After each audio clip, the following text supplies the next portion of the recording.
the application is what's called a network building grant program. And with the Best Start communities, we have communities in Wilmington, and we have community priority areas also in Central Long Beach. And this grant that we're specifically talking about now is for the Wilmington community. And the Wilmington Community Change Agenda focus for this grant is on 3 specific areas. Robert's going to share that information with us today. And then, with this funding proposals, requests will be looked at up to $20,000. Your grant proposals need to be submitted to us by April 29th at 5 p.m. And the key thing to note is that grant decisions are made by the community leaders in Best Start Wilmington. So, none of us here on the call are the decision makers for this. What you're doing is you're going to be sending us your application. We're going to go through it and make sure we have all the information that we need. And then if we have any questions, we'll get back to you on that.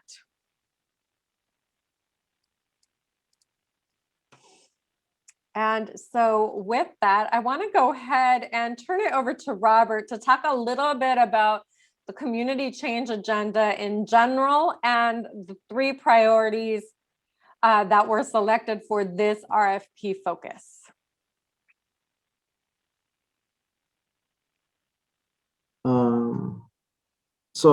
Christina, do you by any chance, can you share that document, or do I have sharing as well to be able to show that document that I had, or do you want to go over that part later? Are you able to see the RFP right now on the screen? Yes. Okay. Do you want to bring that? Do you want me to stop sharing that so you can bring up your document? Yeah, if you don't mind. I can do that. Go ahead.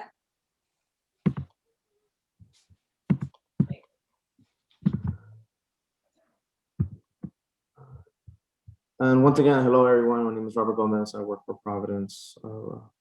I am the project coordinator for the Best Start Wilmington initiative. And just to kind of provide some a bit more of an insight with regards to what we're looking at from the environmental and immigration aspect, we were able to put out a few surveys, and we were able to really kind of categorize a lot of the responses that we got from the community members with regards to the environment and immigration. I know there's a third topic that's a 0 to 5 focus, but on our end, what we ended up doing was just kind of collecting the environmental and immigration, just because the 0 to 5 idea, which I know we're kind of on our end saying a little bit more from the 0 to 8 perspective, can just kind of be of the specialty of whatever organization can have that be its main focus, and not just a component of it. So when we look at the environmental topics that we were able to gather from the community themselves, we saw that they were talking about beautification projects, cleanups, pollution, reducing trash and litter, recycling, energy and water conservation, and alternative materials.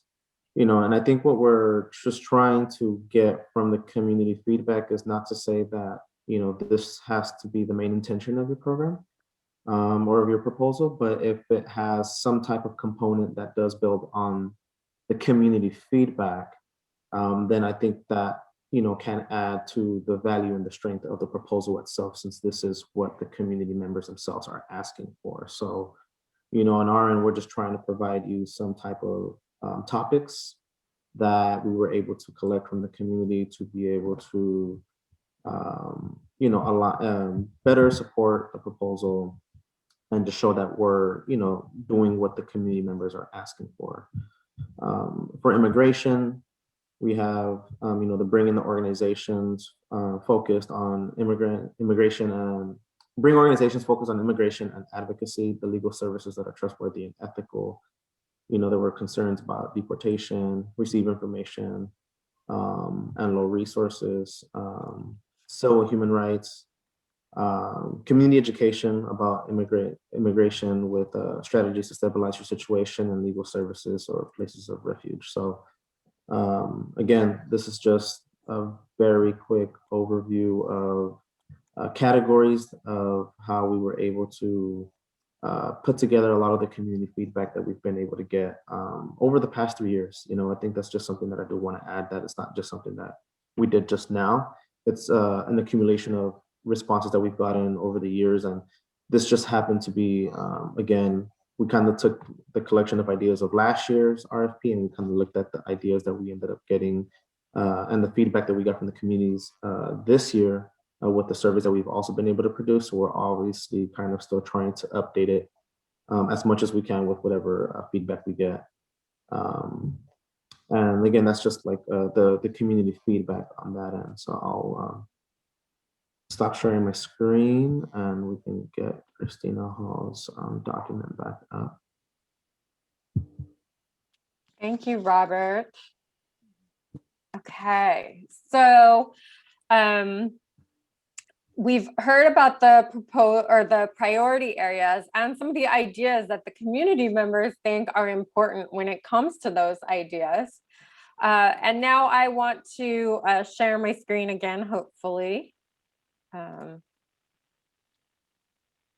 Hopefully you all are seeing the grant proposal again. And what I'm showing right now is the proposal cover sheet. And so the PDFs that you have are fillable and you can, just fill out this cover sheet and send it in like that, or you can copy and paste this cover sheet into a Word document, however you want to fill it out. But we're going to ask that you give us some information about your organization, about the program, and a brief history about your organization and a summary of the proposal. And then the next pages explain what we're looking for in our narrative. And so we're asking you to write a narrative and describe how your program is aligning to one of the community change agenda priorities that are listed on the grant, and how Best Start community change priorities align with the mission of your organization in general. We want to know your program's goals, objectives, measurable outcomes, and how you specifically expect to apply these funds. And with 3 and 4, if you're talking about the services that you're providing and the target population that you're going to be working with, and if you've applied in the past, we'd love to know in this narrative as well, a summary of your program accomplishments for your most recently completed program year and the prior year.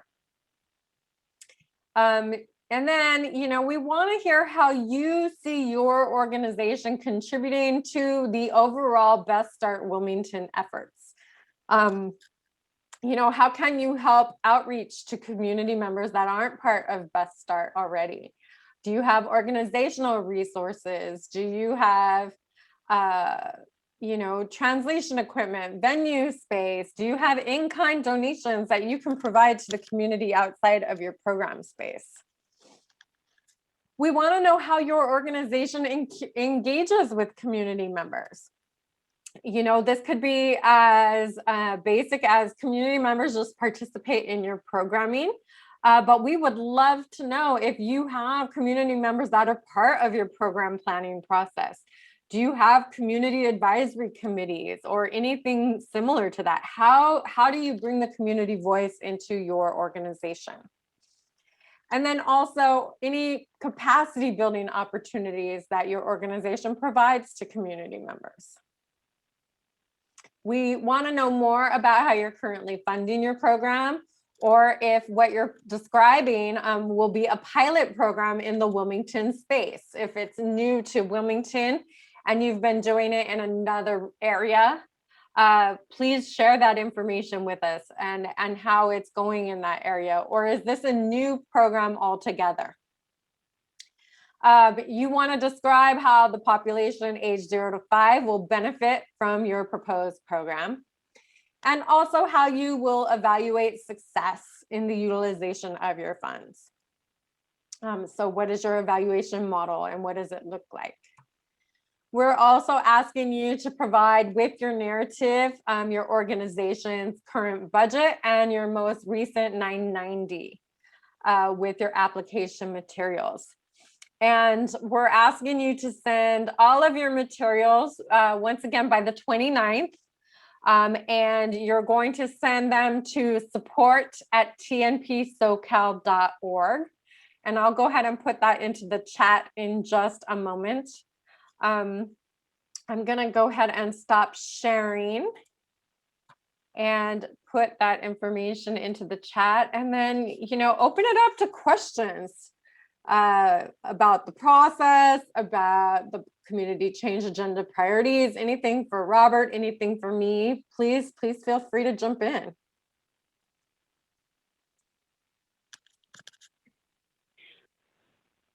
Hi, this is Shannon Fish. Can you hear me? Hi. Yes. Hi, Shannon. Oh, great. Hi. Sorry, I'm not on Zoom. I just did the call in. So I just had a question. I was a little muted when Robert was speaking earlier. So can you just go back over the three? So it's really only two different categories, with the third one how it's impacting the 0 to 5. Is that what I'm understanding? Close.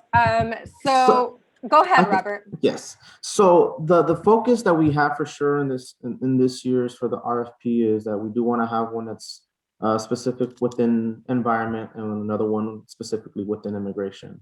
Now, the third one has basically a component that is mainly focused on the 0 to 5 project.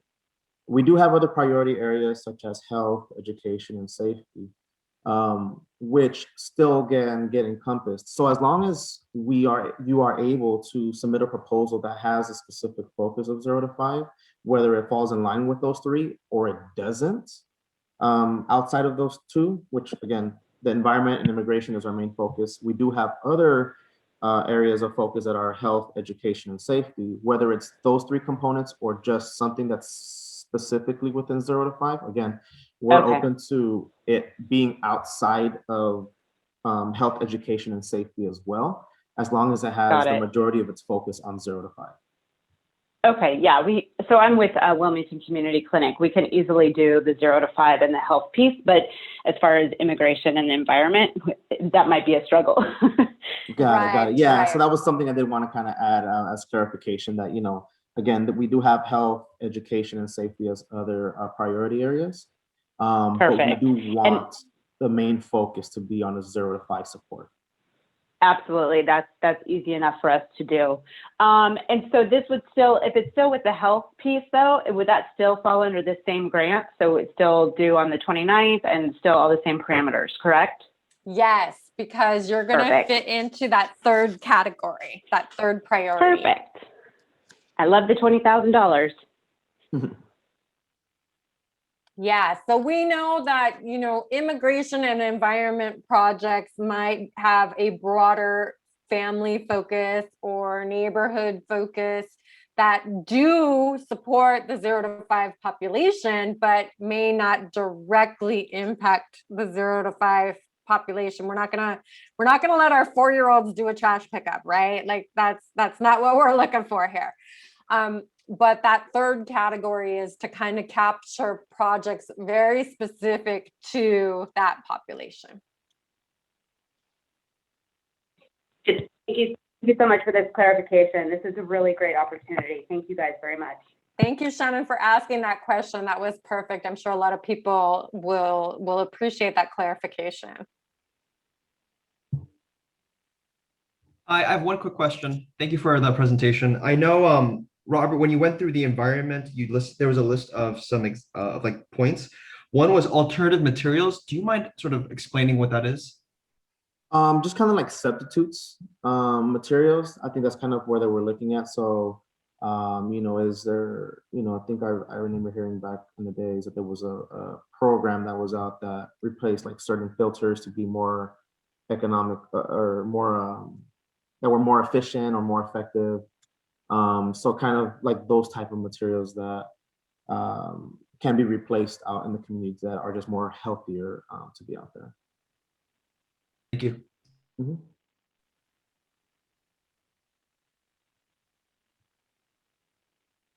Any other questions? No question is too big or too small.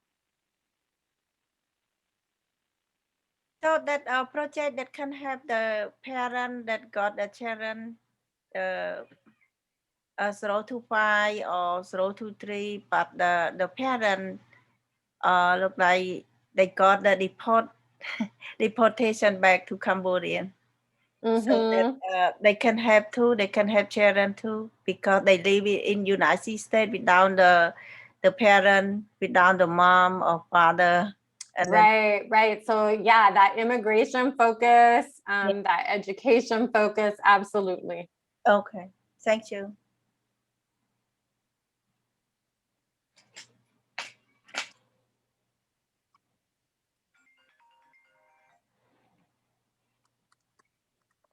Con em miền súng, cho nên coi tao với nhé, em miền súng. Any questions? Any other questions? Any- We did a great job, Sabrina, Robert. No one has any more Brenda. questions. I'm just reading off the names. I see Evelyn. Any other questions? I know Brenda was having trouble with her microphone. You can Ah. always type your questions into the chat. Hi, Evelyn. And then we'll get Brenda's question. I think Brenda's about to maybe type it if she can't speak right now. I think Evelyn's typing also. Oh, her mic's not working either. Okay. But yeah, if you do have questions, go ahead. Feel free to Yeah, type well, them in. please take the moment to type it into the chat. We will wait for you.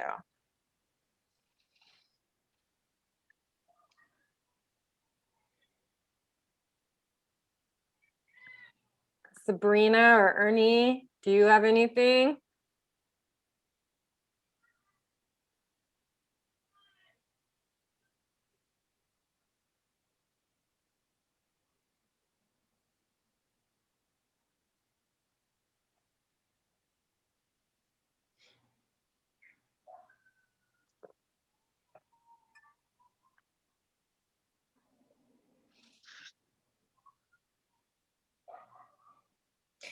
Christina, that we can have the children that look like the parent, they got the trouble, or they put them in the jail, or waiting for deportation back to the country, to hometown, the home country, so that we can have the other children that living, that the mom or that the parent in the prison, that we can have for the children. Yeah. Like programming for that? Yeah. Yeah. And to answer Brenda's question, the priority areas is the community change agenda. The community change agenda was created from community feedback. So everything that we put out is coming from the community. We have a leadership group that we assist in being able to build capacity within them so that they can function as a decision making also that group. And basically we were able to collaborate with them and help guide them in kind of creating these systems change approaches on how we kind of just want to improve the community health in general. So the priority areas that I mentioned earlier and the document that was shared, all of that was basically from community feedback that we were able to basically compile. So that's where, we get the community feedback and then we reach out and talk to the organizations to see that, you are your subject matter experts, and how can you tailor your program or your curriculum and what you specialize in to align with the community's asking for so that the community is improving. So I think that's where we're doing our best and being able to kind of, put it out there and see what you specialize in and how can you incorporate yourself into the space, not with just what you do, but at the same time with what the community is asking for that falls within your scope. And I see Brenda's follow-up. So Brenda, I think that if you feel like that third option, the 0 to 5 population, like a program for them, is more fitting, that is more open. So outside of environment and outside of immigration, that third category is more broad. having programming for 0 to 5. And again, when we send out the recording to all of you, we will include both the application again and the document that Robert shared with us today as well. And Evelyn, you bring up a great question. I don't know that I shared this already. So what's going to happen next after you send in your proposals to support at tmpsocal.org? We're going to put together some summaries and put all your documents together in a packet. And those packets are going to be sent to the Best Start Wilmington leaders for review. And they will review them, and there's a selection process, but the leaders are the ones that will select who is funded in this process. And then once the leaders make that decision, they will let David and myself know. And David and myself will do the contracting with your organization through the nonprofit partnership. Okay. And again, just to kind of clarify that, you know, I did provide ideas of community feedback within those 2 priority areas. The third project, again, it's open, and that's why we didn't want to kind of give any direction where it's like a lot more broad. So if it's mental health, if it's in education, if it's in schooling, if it's in safety, if it's in XYZ, so like anything that impacts with the focus of 0 to 5, and that's where we wanted to kind of still be able to have that open to others that don't fall within the environment or in the immigration. So, and again, it doesn't have to fall within our other priority areas, which, you know, are health, education, and safety. It could be even more broader as long as it has a focus of 0 to 5. Quick question, are there, I know this might sound ridiculous, but are there several grants that are being awarded that are up to $20,000? Yes, yes. Depending on what grants, what applications come in, I'm doing a quick math calculation. We'll probably fund, 7 to 8 projects. We'll have to see. But, if all the projects come in at 10,000, then we can fund a lot more of them. So I don't want to, be stuck to a number, but it's probably around, 7 or 8. Great.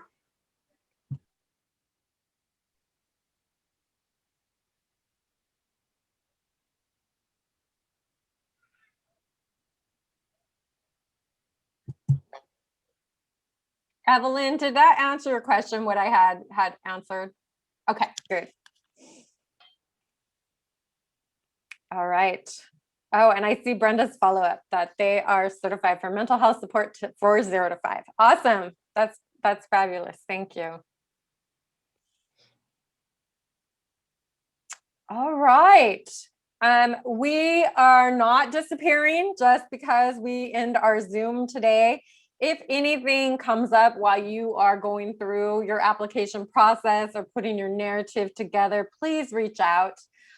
We would, love to either email you back with answers to your questions, jump on another Zoom call, jump on a phone call, anything that comes up for you during this process. Please just email David and myself at support@tnpsocal.org.